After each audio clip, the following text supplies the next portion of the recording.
Bonjour à toutes et à tous, bienvenue dans ce webinaire. Aujourd'hui, on va vous parler de deux sujets, mais deux sujets qui se touchent en de nombreux points. On va parler de hacking et de RGPD, mettre la sécurité de son entreprise au défi. Donc, pour commenter, on va faire des petites présentations. Donc, moi, je m'appelle Maxime Andrieux, je suis consultant RGPD chez Wittic depuis à peu près 1 an et j'interviens donc en qualité de DPO externe ou alors pour des missions de mise en conformité dans des entreprises et des organismes. Je suis aujourd'hui avec Chloé de Yogosha, je te laisse te présenter. Bonjour, Chloé Rama de Yogosha. Je suis responsable juridique et DPO pour Yogosha, qui est une plateforme de cybersécurité qui met en relation des entreprises ou des collectivités territoriales et des hôpitaux avec des hackers éthiques qui vont essayer de trouver des failles dans leur système ou application. Mais on en parlera plus en détail plus tard. Hop. Alors, on va aussi vous présenter rapidement nos activités. Donc, Wittic, il faut savoir que c'est un éditeur de logiciels, donc une solution SaaS qui vous permet donc de documenter votre conformité en ligne, de pouvoir mettre vos registres, faire peut-être des analyses d'impact, tout ce qui est lié à la conformité. On fait donc évidemment la conformité RGPD, mais aussi de la conformité Sapin 2. Et on a aussi un tout nouveau module gestion des risques qui peut être très utile pour la sécurité informatique. Tu veux peut-être reparler un petit peu de Yogosha, présenter plus précisément? De son côté, Yogosha, c'est un petit peu comme Uber, c'est une plateforme d'intermédiation, sauf qu'au lieu de mettre à disposition des conducteurs, nous mettons à disposition des hackers éthiques qui ont passé des tests idoines et qui vont trouver des vulnérabilités afin de permettre à des entreprises ou des organismes publics d'identifier leurs failles pour mieux les corriger. Yogosha, c'est donc une plateforme SaaS, mais également une plateforme on-premise, si le client le souhaite. Et on est présent tant en France qu'à l'étranger, et notamment au Middle East. Merci Chloé. Juste avant d'entrer dans le vif du sujet, on va faire un petit point chiffre, donc pour un petit peu mettre en lumière les différents enjeux liés à la sécurité informatique, au RGPD, au hacking. Donc, ce qu'on peut voir, c'est qu'il y a eu une augmentation de 37% des intrusions avérées en 2022. Donc, on a une forte hausse. À côté de ça aussi, on voit que la tendance des ransomware a explosé cette fois-ci en 2021, plus 255%. Donc là, on a vraiment quelque chose de très impressionnant. Ensuite, on va parler donc de notification de violation de données. Ça, c'est une notion qu'on va définir un petit peu plus tard dans le webinaire.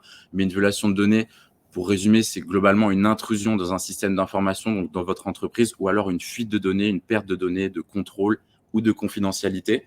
On peut voir qu'en 2022, il y a eu 4088 notifications qui ont été faites, mais c'est un chiffre qu'il faut un petit peu mettre en perspective, parce que ça, c'est les notifications qui sont faites. Mais à côté de ces notifications, il y a eu énormément d'intrusions ou de violations de données qui n'ont pas été déclarées à la CNIL, et donc on peut vraiment remettre en question ce chiffre, parce que il y a eu forcément beaucoup plus d'intrusions dans les systèmes d'information, et donc on peut voir qu'il y a une tendance à avoir une forte croissance même sur ces notifications de violation de données. En 2021, il y a eu une hausse de 79% de notifications de violation de données. Alors, pourquoi une hausse? Tout simplement parce qu'il y a une hausse de cybercriminalité, mais aussi, pour mettre en perspective ce chiffre, cette hausse, on sait aussi que les entreprises sont de plus en plus sensibilisées au RGPD, et c'est une très bonne chose. Et donc, ils vont vouloir, dans cet objectif de conformité, notifier ces violations pour dire, bon, très bien, peut-être qu'on a un incident, peut-être qu'on a perdu de la confidentialité de nos données, mais nous, on veut être conforme au RGPD, on veut s'inscrire dans cette démarche et on va vouloir notifier l'autorité de contrôle pour ensuite mettre en place des mesures de remédiation pour pouvoir corriger et faire en sorte qu'il n'y ait plus cet incident. Dernier chiffre avant de commencer, 63%, c'est le nombre d'attaques externes malveillantes sur toutes les notifications. Donc, sur les 4000 notifications qui ont été faites en 2022, 63% venaient de l'externe. Donc, ce n'était pas un acte interne, une négligence d'un salarié, une erreur, une perte d'ordinateur. C'était vraiment des attaques externes malveillantes. Donc, il y avait un acte intentionnel derrière. Peut-être potentiellement du piratage. On commence sans plus tarder avec la première partie que je vais vous présenter. Je vais essayer de vous convaincre et de vous dire que le RGPD, en quoi c'est votre meilleur allié pour la sécurité informatique? Eh bien, pour plusieurs raisons. La première et la plus évidente, c'est qu'il y a un lien très étroit entre la sécurité informatique et le RGPD. Et ce lien, il est incarné par l'article 32 du RGPD. Donc, l'article 32, ça donne à tous les organismes, donc à votre entreprise, une obligation de sécurité à respecter. Et donc, vous allez en tant que responsable de traitement, vous allez avoir la responsabilité de mettre en place des mesures techniques et organisationnelles pour vous assurer que les données personnelles que vous traitez sont bien en sécurité. Vous n'allez pas en perdre le contrôle, la disponibilité ou la confidentialité. Donc le RGPD, déjà par nature, il exige d'avoir et de mettre en place des mesures de sécurité en interne. Ces mesures elles peuvent être très nombreuses. Vous pouvez avoir des mesures de chiffrement. Si jamais vous avez beaucoup d'échanges avec peut-être un tiers, un sous-traitant, un partenaire, si vous échangez beaucoup de données personnelles, vous allez peut-être devoir exiger le chiffrement de ces données en fonction de la nature de ces données aussi et de leur sensibilité. Vous pouvez aussi prévoir des plans de continuité d'activité, donc prévoir aussi les prochains incidents, essayer de voir avec les différents services comment on peut mettre en place un plan qui permettra d'avoir de la résilience en cas d'incident. On peut avoir une catastrophe naturelle en dehors du hacking, on peut avoir plein de choses, mais comment on fait si jamais on a une perte de données, si on a une destruction de données, comment on réagit? Donc ça, c'est très intéressant. Il y a beaucoup de mesures, d'autres mesures que je ne vais pas citer, mais qui vous permettent donc de respecter cet article. Et l'article 32 du RGPD aussi, ce qu'il faut savoir, ce qui ne donne pas une liste de choses à faire, c'est plutôt à vous de mettre en place des mesures qui sont adéquates en fonction des données que vous traitez. Donc, ça peut être en fonction de la catégorie des données, de leur nature. Ça peut être aussi en fonction du nombre, enfin du nombre de données que vous traitez. Donc, c'est à vous un petit peu d'auditer, de savoir ce qu'il faut mettre en place pour que il y ait des mesures de sécurité qui soient adéquates en fonction des données que vous traitez, parce que tout le monde n'a pas les mêmes besoins. Concrètement, respecter cet article, comment ça se présente? Je vous le présenterai en plusieurs points, mais pour moi, le premier point et le plus important, c'est de cartographier ces traitements, et on va voir pourquoi c'est très important. Moi, je pense que cartographier ces traitements, c'est la première chose à faire, et c'est aussi la plus importante, parce que déjà, ça vous permet de savoir quelles données sont traitées, par quels services, avec quels outils, et surtout aussi quel tiers, donc quel sous-traitant de données, quel partenaire avec qui vous pouvez travailler va avoir accès à ces données. Et avoir toutes ces choses-là, on va voir que c'est quelque chose de très important, parce que c'est en connaissant les données qu'on traite, en connaissant leur nature, en connaissant aussi les outils qui sont utilisés, qu'on va pouvoir s'adapter et mettre les bonnes mesures en place. Pour ça aussi, c'est très important, il faut avoir une bonne connaissance de son système d'information. Pour ça, si vous êtes dans une grande entreprise, ce qui va être intéressant, c'est de vous rapprocher évidemment de votre système, de votre service DSI ou RSSI, et d'avoir une bonne synergie entre ces services si vous êtes dans un service conformité ou juridique, et avoir des échanges fréquents qui vous permettront de connaître cette fois-ci le software, le hardware qui est utilisé dans chaque service. Et ça, c'est une chose qui est très importante, parce que là, on va lutter contre ce qu'on appelle le shadow IT. Et donc, on va pouvoir être en mesure de connaître tous les outils qui sont utilisés dans l'entreprise, que ce soit le parc informatique, tout simplement, ou que ce soit les différents logiciels, applications qui sont autorisés par l'entreprise, et éviter que les collaborateurs ne passent par d'autres moyens que ceux qui sont donnés par l'entreprise, donc des moyens qui seraient potentiellement pas sécurisés. De ces deux points découle le troisième, la mise à jour. C'est super important donc de connaître les différents traitements, de connaître les mesures de sécurité qui sont rattachées à ces traitements, de connaître aussi le hardware et le software. Mais j'ai remarqué que parfois, les clients vont avoir tendance à demander la mise en conformité de leur organisme à un instant T. Mais ce qui est très important, c'est de faire ça dans un esprit de continuité. Il faut mettre à jour ces informations, parce que si on le fait seulement pour faire plaisir à un client, ou alors pour closer un deal avec un grand compte qui veut qu'on soit conforme au RGPD pour qu'on puisse s'associer à eux, c'est une bonne chose, c'est bien de le faire. Mais ce qui est intéressant, c'est de se mettre à jour, parce que si aujourd'hui vous connaissez tous vos traitements, vous connaissez tous les outils utilisés, mais que demain ça change et qu'il y a un incident, eh bien vous ne serez plus du tout à jour. Et ça, c'est vraiment quelque chose qu'il faut garder à l'esprit. Il faut vraiment avoir une synergie entre les différents services, toujours échanger, essayer de faire des audits, même s'ils sont très courts, et de savoir un petit peu ce qui se passe dans l'entreprise, quels sont les prochains projets, quels sont les projets qui vont tomber à l'eau, quels sont les prochains partenariats à venir, pour être toujours à jour et entretenir sa conformité. Et ça, c'est quelque chose de très important. Il ne faut pas faire de one shot, il faut vraiment entretenir sa conformité, la développer, la cultiver. Avant-dernier point, qui découle encore une fois des points précédents. Une fois qu'on a fait tout ça, on va connaître un petit peu les mesures de sécurité qui sont rattachées aux différents traitements. Ce qu'on propose, nous, sur la plateforme Wittic, c'est de rattacher donc une mesure de sécurité, je veux dire peut-être la double authentification, par exemple. On peut la rattacher soit à un traitement qui sera, on va dire, le recrutement, donc dans le service RH, ou alors on peut directement rattacher cette mesure de sécurité à une application. Donc, on peut dire cette application, par exemple, Luca, elle utilise toujours la double authentification. Donc, chaque traitement de données à caractère personnel qui utilisera cette application aura par nature cette mesure de sécurité qui sera attachée. Donc, ce qui est bien, c'est qu'on peut voir quand on sort sa fiche registre, on peut voir sur chaque traitement, bah voilà, j'ai telle mesure qui est en place, j'ai ces mesures qui sont en place, mais peut-être que ce traitement, il a un fort risque et on va pouvoir peut-être recommander à son client ou alors en interne, en service juridique, à son entreprise, de peut-être renforcer les mesures parce qu'on se rend compte que c'est insuffisant au regard des données qui sont traitées. Dernier point, et pas des moindres, c'est l'audit des sous-traitants.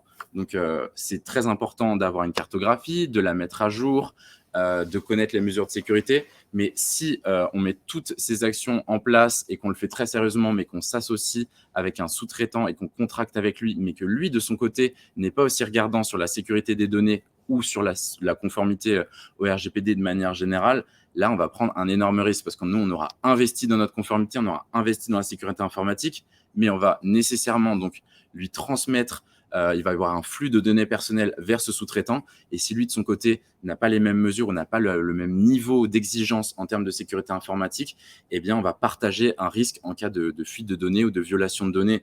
Donc, ce qu'on recommande, évidemment, c'est de faire déjà un petit bilan, de savoir quels sont nos sous-traitants au titre du RGPD, donc des personnes avec qui on va donner des instructions pour qu'ils traitent nos données personnelles dans le cadre d'une mission, dans le cadre de travaux.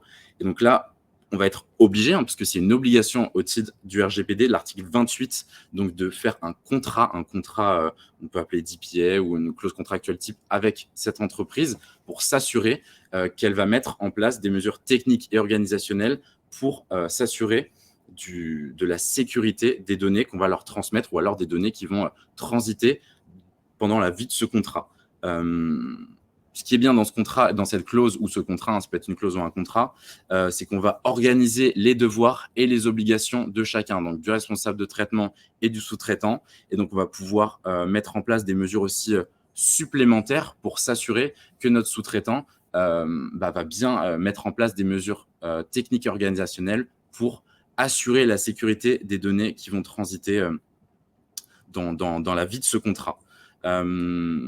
Petite anecdote, ce qu'il faut savoir aussi, c'est que si jamais il y a un incident et que c'est de la faute de votre sous-traitant, ce qu'il faut savoir, c'était qu'avant 2021, la jurisprudence de la CNIL, donc dans les différentes sanctions qui ont été rendues, elle donnait toujours tort au responsable de traitement. Avant 2021, c'était toujours le responsable de traitement qui était retenu responsable en cas de fuite de données ou d'incident de sécurité, même si c'était la faute de son sous-traitant.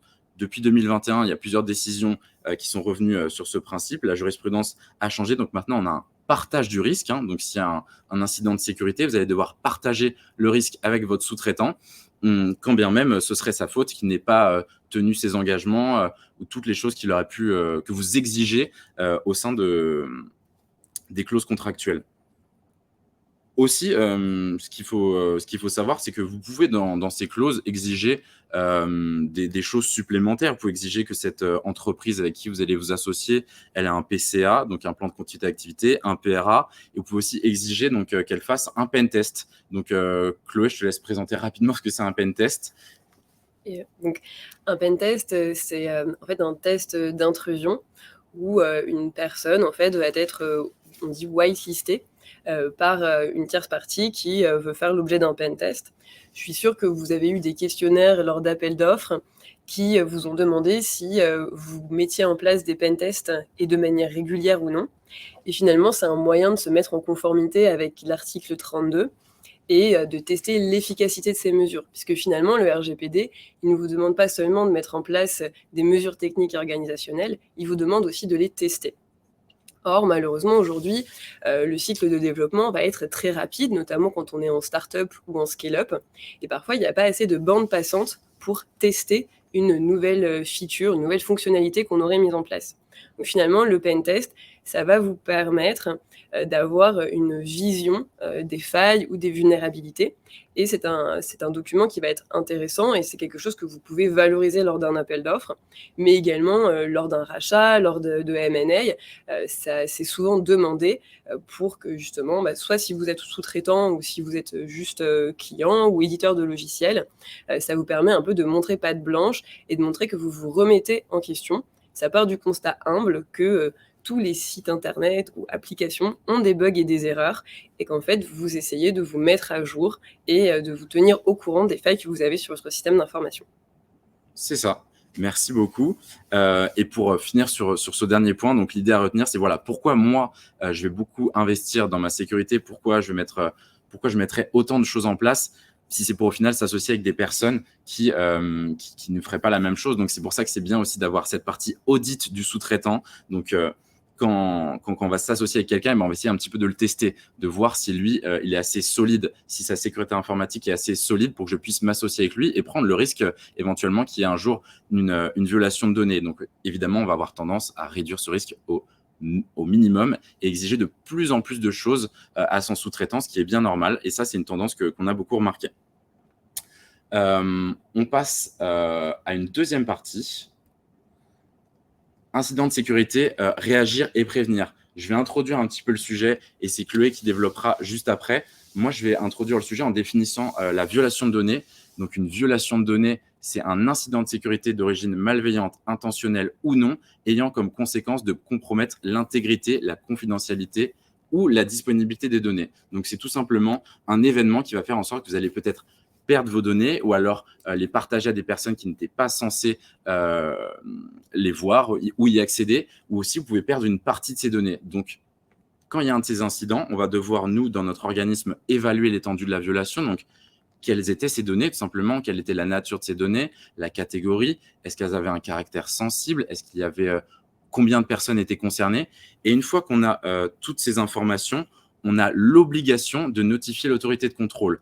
Donc, on va devoir aller tout simplement faire une notification par un téléservice de la CNIL. Donc, via le site de la CNIL, on va devoir un petit peu retracer l'historique de cet incident et leur dire un petit peu tout ce que je viens de lister. Donc, quelles étaient les personnes concernées, combien de personnes étaient concernées, quels sont les risques. Donc, prenons un exemple assez simple.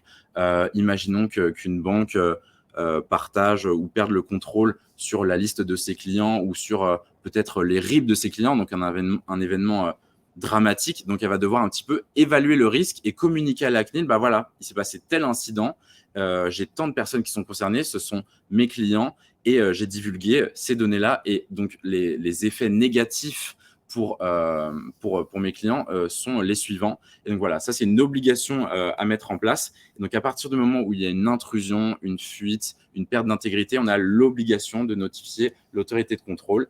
Et donc aussi de tenir un registre, si jamais on a malheureusement plusieurs violations de données, dans lequel on va enregistrer tous les incidents de sécurité qu'on a eu dans notre organisme. Je passe la parole à Chloé.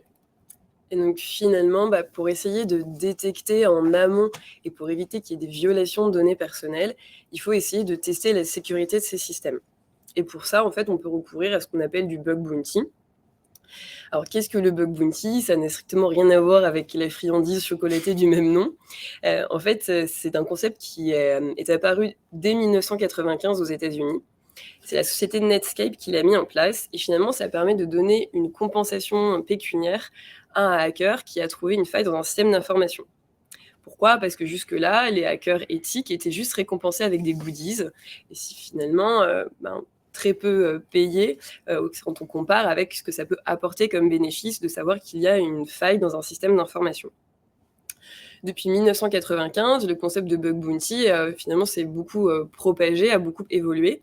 Et c'est toujours beaucoup aux États-Unis qu'il est utilisé, même s'il gagne beaucoup le continent européen aujourd'hui. Donc tous les membres du Magma, que ce soit Meta ou Google, recourent au bug bounty, mais ils vont recourir à un bug bounty public avec des montants qui vont être astronomiques. Et donc il va y avoir les hackers les plus expérimentés qui vont vouloir y participer. Aujourd'hui, le bug bounty, même la Commission européenne y a recours, et OpenAI avait également annoncé qu'il recourait au bug bounty pour essayer d'identifier les failles du fameux ChatGPT. Dans ces catégories de hackers, il y a en fait 3 différentes distinctions communément qu'on peut retenir. Il y a tout d'abord les black hats, donc c'est un peu l'image négative que certains ont du hacker, c'est-à-dire cette image du hacker en hoodie qui va opérer dans l'ombre et qui va revendre des données qu'il aura subtilisées sur le dark web. Donc c'est tout ce qui est vente de ce qu'on appelle les combo listes, ces fameuses listes d'identifiants et de mots de passe corrompus. qui va revendre et qui vont après permettre parfois à des tierces parties de faire des attaques par credential stuffing ou du bourrage d'identifiants. Au contraire, Yogosha est une plateforme qui va proposer des hackers éthiques qui sont considérés comme des white hats, c'est-à-dire des hackers qui sont bienveillants et qui vont agir dans un cadre contractuel bien délimité et qui ont pour unique fin, en fait, d'être mus par la curiosité et de remonter finalement des vulnérabilités pour que des entreprises, des hôpitaux, des collectivités territoriales, des ONG ou bien d'autres profils encore d'entreprises puissent les corriger par la suite et les patcher. Au milieu, on a une espèce de zone d'ombre qui est celle du grey hat. Ce seraient des personnes en fait qui parfois contactent les entreprises via des réseaux sociaux, remontent une vulnérabilité et puis au bout de quelques semaines, finalement, décident de divulguer publiquement la vulnérabilité. Alors, d'où ça vient ces différentes catégories? Pourquoi on parle de white hat ou de black hat? En fait, ça remonte au western américain où à l'époque, comme c'était des films muets, pour essayer de différencier les méchants des gentils, on leur mettait des chapeaux qui étaient noirs ou blancs pour que les personnes puissent savoir qui était dans le bon camp. Donc, le bug bounty, aujourd'hui, c'est quelque chose qui est beaucoup utilisé. Et finalement, on pourrait se demander, quand on est un hacker, quel est le cadre juridique aujourd'hui en France quand on veut opérer? Depuis 1988, on a en tête cet article du Code pénal qui vient de la loi Godefrein, qui dit que finalement, une intrusion dans un système d'information, c'est quelque chose qui va engager en fait à la fin sa responsabilité pénale. Puis en 2016, la loi a évolué, la fameuse loi d'Axel Lemaire, qui permettait aux hackers de remonter une vulnérabilité, mais seulement à l'ANSSI. Donc on parlait de trouvailles. Et l'ANSSI pouvait ensuite le remonter et jouer un peu le rôle de passe-plat à des RSSI d'entreprise. En 2022, la CNIL a mis en place un formulaire suite au décret sur le whistleblower. Et lorsqu'il y a une violation finalement une vulnérabilité qui peut entraîner un problème de violation de données personnelles et qu'un hacker éthique découvre cette vulnérabilité, il peut la remonter via ce formulaire dédié créé par la CNIL. Et donc finalement, il a le rôle d'une sorte de lanceur d'alerte éthique informatique. Et c'est vraiment une avancée qui est assez intéressante. Donc il y a différents procédés en fait pour essayer d'assurer justement cette protection de votre système d'information en continu. Comme le disait Maxime, en fait, on le sait tous, le RGPD, ce n'est pas seulement un vernis de conformité qu'on a le 1er janvier, et puis après on omet complètement de se remettre en question, et à la fin de l'année, on a de nouveaux sous-traitants, on a de nouvelles features, on utilise peut-être un nouveau langage, on a de nouveaux codes, on a une nouvelle application, un blog, et finalement, on ne s'est pas du tout remis en question, et on n'a pas sécurisé ce nouveau canal par lequel on vend des biens ou des services. Ce qu'il faut savoir, c'est que les hackers éthiques, ils vont passer un certain nombre de tests pour s'assurer en fait de leurs compétences techniques. Donc, il y a tout d'abord ce qu'on appelle un capture the flag. Alors, c'est un petit peu en fait faire un test par la gamification. On a la reproduction d'un environnement qui pourrait être réel, mais ce n'est pas du tout un environnement de production chez un client qui existe. C'est un jeu et le hacker va tenter de s'introduire dans un système d'information et s'il trouve la faille, un drapeau va lui être remis.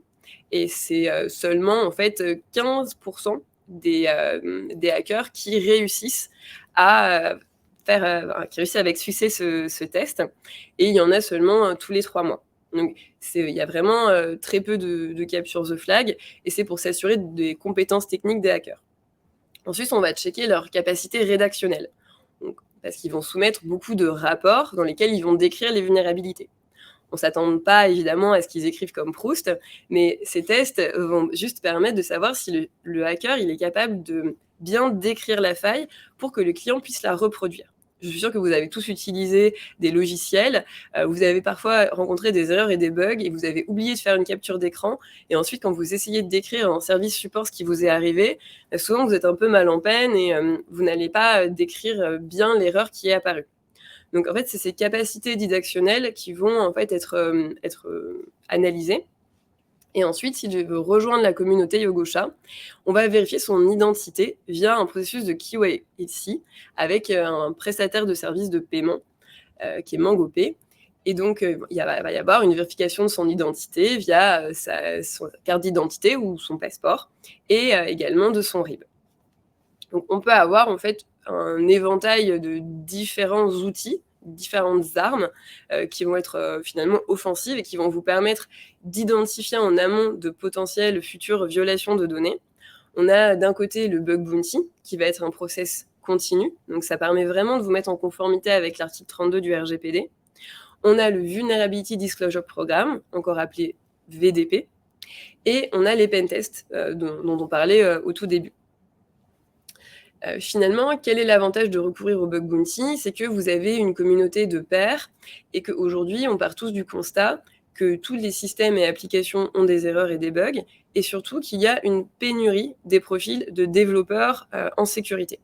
Et comme il y a finalement parfois peu de bandes passantes en interne, le fait de recourir au bug bounty va vous permettre d'identifier des erreurs. Il y a malheureusement certains départements qui vont penser que tester, c'est douter, mais en fait, se remettre en doute, c'est plutôt louable pour essayer de tester la résilience de son système d'information. Surtout quand on est une banque ou une assurance, avec l'arrivée de DORA, finalement, tester la résilience de sa sécurité, c'est devenu quelque chose de très important.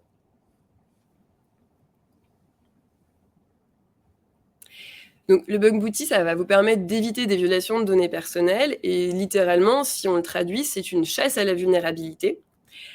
Ce qui se passe, c'est qu'il y a une récompense qui est octroyée au hacker lorsqu'il y a un bug qui est identifié et validé par le client.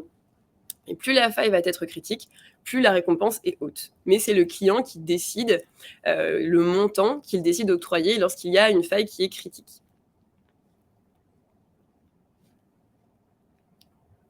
Donc, quand on compare le bug bounty et le pentest, on voit bien que ce sont deux méthodologies qui sont différentes, puisqu'on a d'une part l'octroi de récompenses, et c'est finalement seulement au résultat. Hein. S'il n'y a pas de soumission de vulnérabilité, il n'y a pas du tout d'obligation de payer le hacker, il ne sera pas rémunéré. Mais c'est un process qui est continu, donc si vous faites de nombreuses releases de nouvelles fonctionnalités, ça peut être très intéressant. Et au contraire, le pentest, ça va être simuler une attaque et en fait, les hackers vont suivre toute une méthodologie. Si je devais comparer, c'est un petit peu comme un constat d'huissier sur Internet.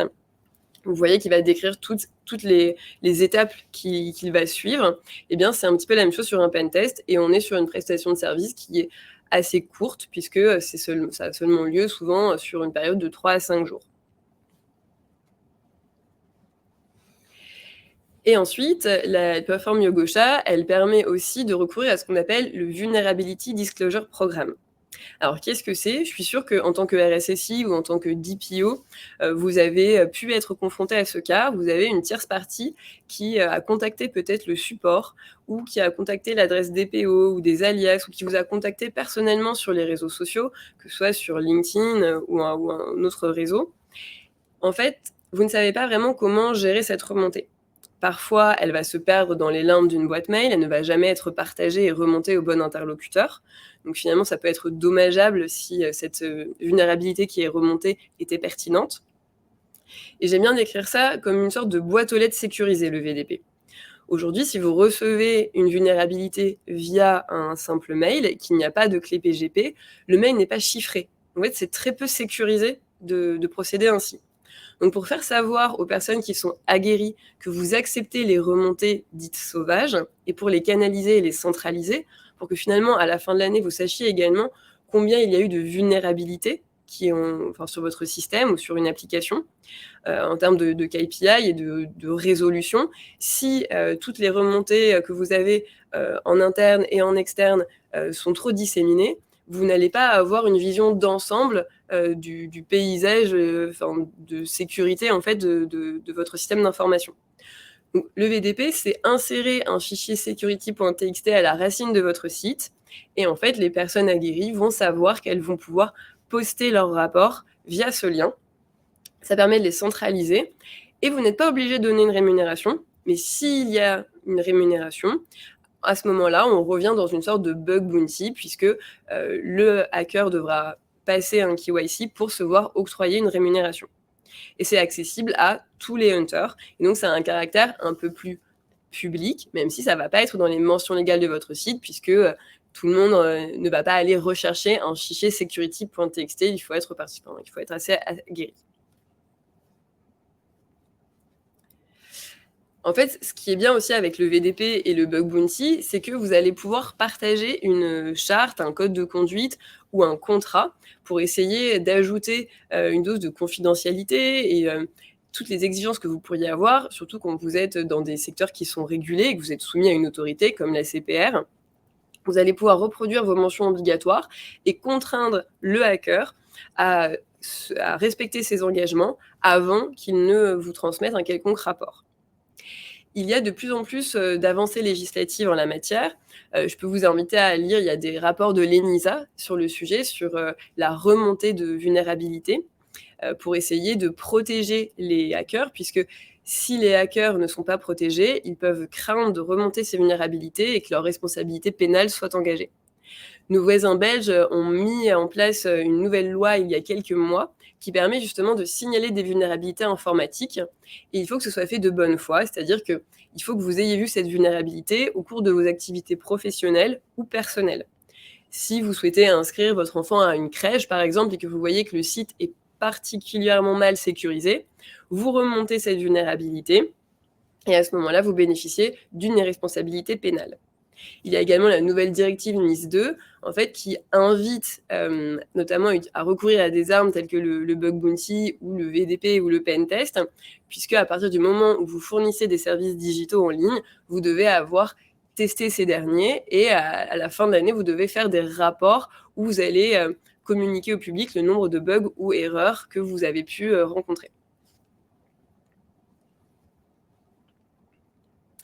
Donc, si vous n'utilisez pas de VDP, vous n'aurez pas de guidelines clairs qui seront partagées à la personne qui souhaite vous remonter une vulnérabilité. Et certains hackers peuvent finalement décider de contacter un département complètement au hasard et la personne va peut-être omettre de vous le transmettre ou ne va pas comprendre ou va croire que c'est un espèce de chantage alors que ce n'est pas du tout le cas.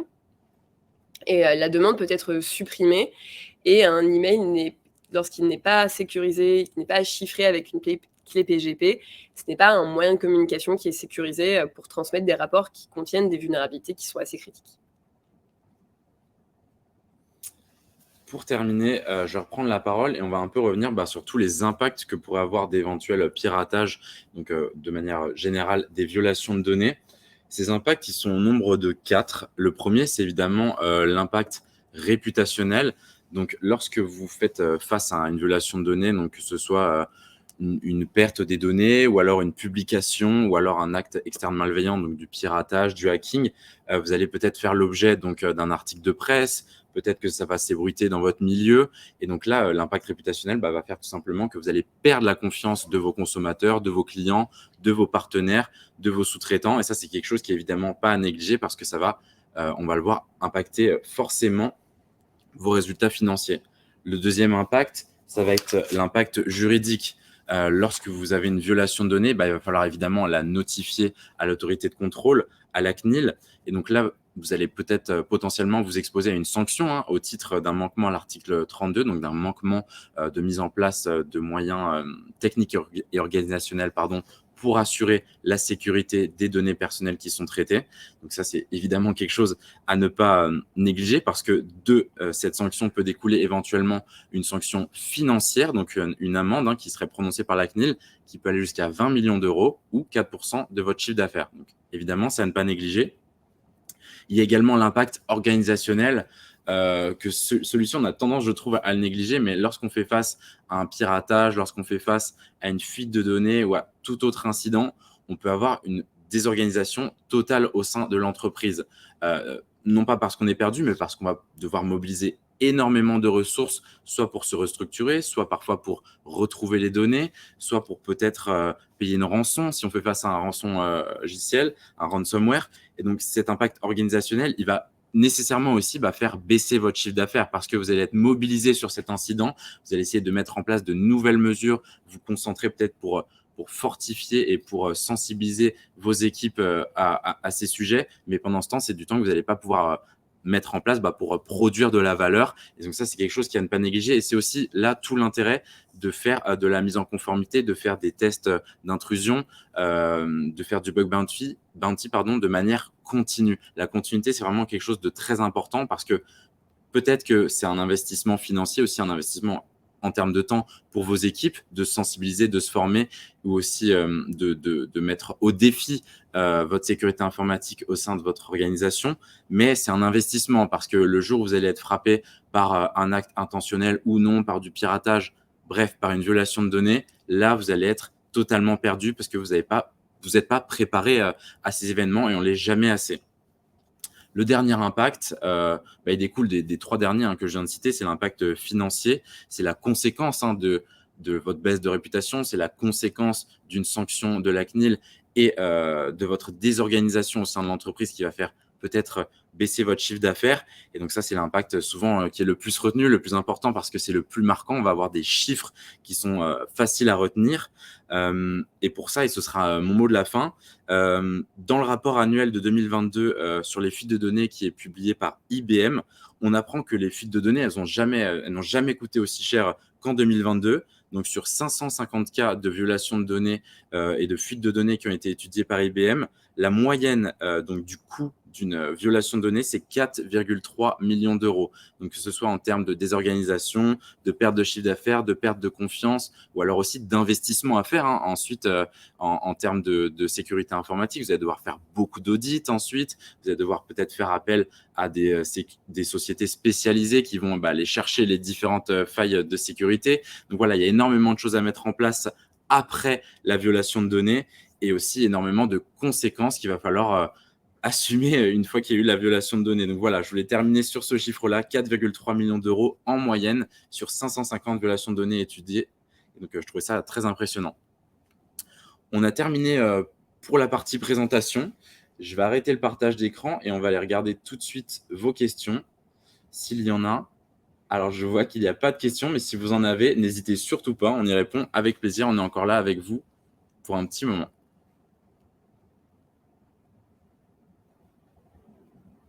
Faut pas être timide, n'hésitez pas. Ah, je vois que quelqu'un écrit.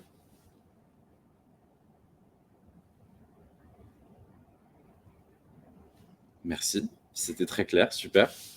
Pas de questions, très intéressant, super. Merci pour vos retours, c'est très gentil. Si c'est bon pour vous, quelqu'un est en train d'écrire. Pas spécialement de questions, très intéressant, la parole était claire, agréable à suivre, c'est super, c'est génial s'il n'y a pas de questions. En tout cas, n'hésitez pas, si vous voulez qu'on revienne sur un terme, une définition, quelque chose, une question plus globale, n'hésitez pas. Écoutez, je crois qu'on n'a pas de questions, donc on va terminer le live ici. Et merci beaucoup pour votre écoute et à bientôt. Au revoir. Merci.